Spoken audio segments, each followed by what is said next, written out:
Hello, beautifuls, and welcome to the Friday Exhale call.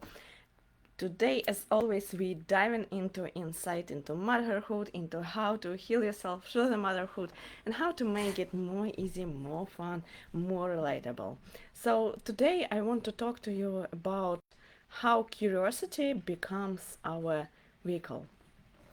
What I mean when I say that curiosity is the vehicle of our easy motherhood.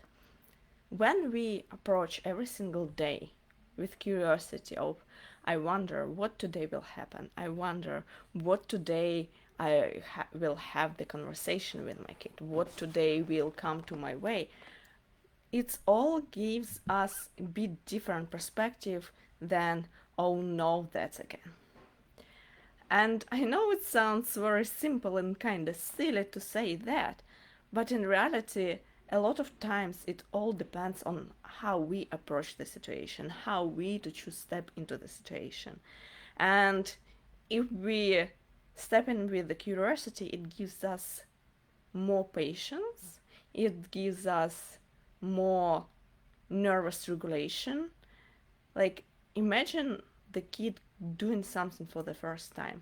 They go into this experience with an awe and wonder. They do not usually think, overcomplicate, overthink, or think, oh, that rock on my way probably just irritate me or something like that.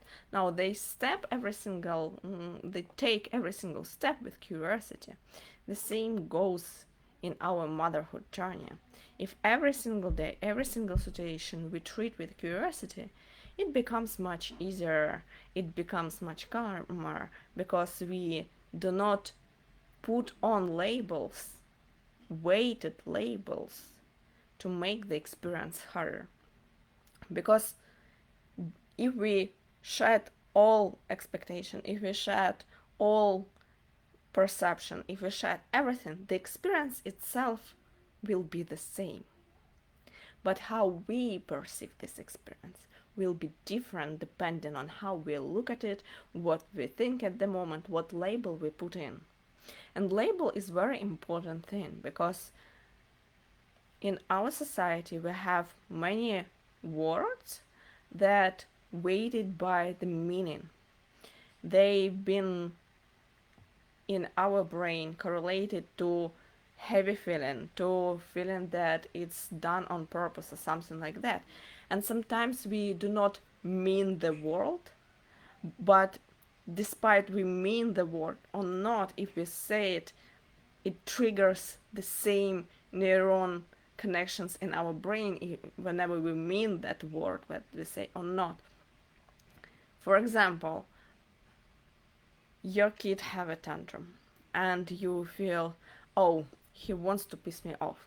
And you know logically that it's not true. You know logically that it just like your brain trying to find the reason, because our brain always find the reason for something.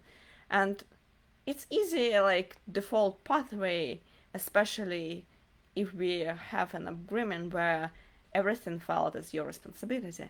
It's default way to say like, oh, he's making this on purpose, he tries to make me angry. And we sometimes even catch ourselves saying to our kid like, what are you trying to achieve here, why you do this to me, all those phrases, even if we do not mean them, they trigger the same neuron connections in our brain that in cascade bringing up the same reaction, the same response in our body, in our nervous system, and how we feel and how we perceive the world around us.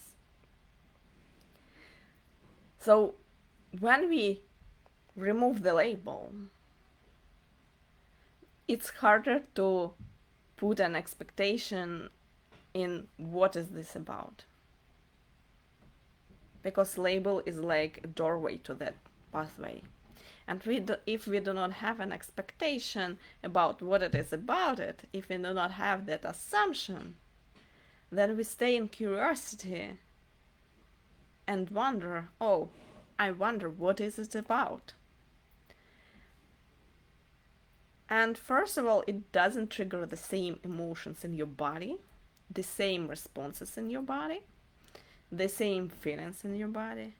But the more important thing is that in that state of awe and wonder, when you try to get what's happening, understand your kid, first of all, you have time and energy and capacity to reflect on yourself, what you're feeling in your body, but also it helps to understand your kid more deeply, more connected than just smash the label, this it, swipe left or right.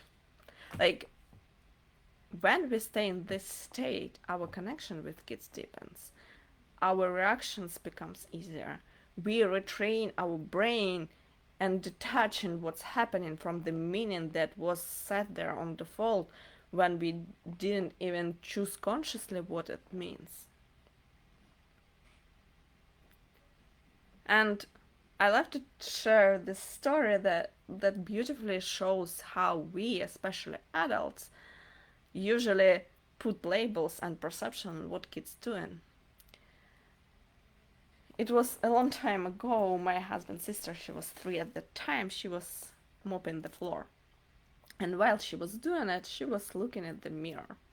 And all the adults in the room, oh, how cute she's looking, how she's doing it, she's looking how she looks when she's doing it. And like the surface level assumption labels just piling up. And then we ask like, why are you looking at the mirror? And she says, oh, just in the mirror I see reflection of the floor and I see where the spot are dry or wet. She wasn't looking at herself.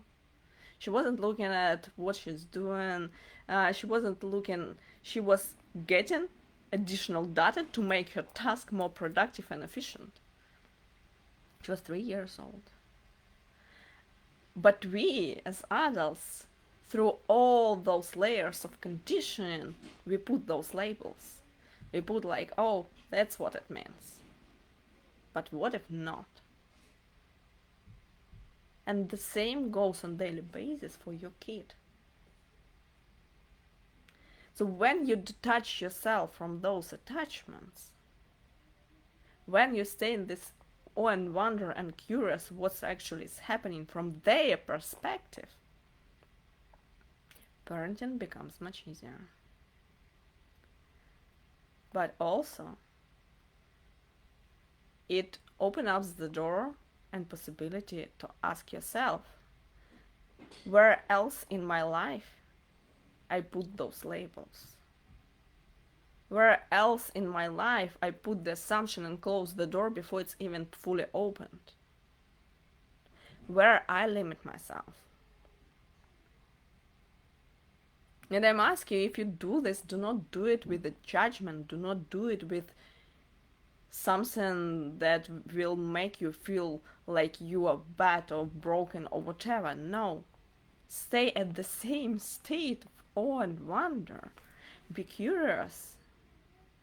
I wonder where else? What else is possible? Curiosity opens up a door for much easier and fulfilling life. And if you train yourself to stay in that awe and wonder, you will see how quickly things shift around, how easier it becomes to retrain your brain. So this week, I challenge you to think of, where am I putting those labels? Where I am stay in a state of assumption building and prediction building instead of being open-minded. And try to do this with your kids. When something goes wrong, not as you wish, ask yourself, what's happening from their perspective? I wonder what this is about. Because remember, you are all chosen to be happy. Time to claim it.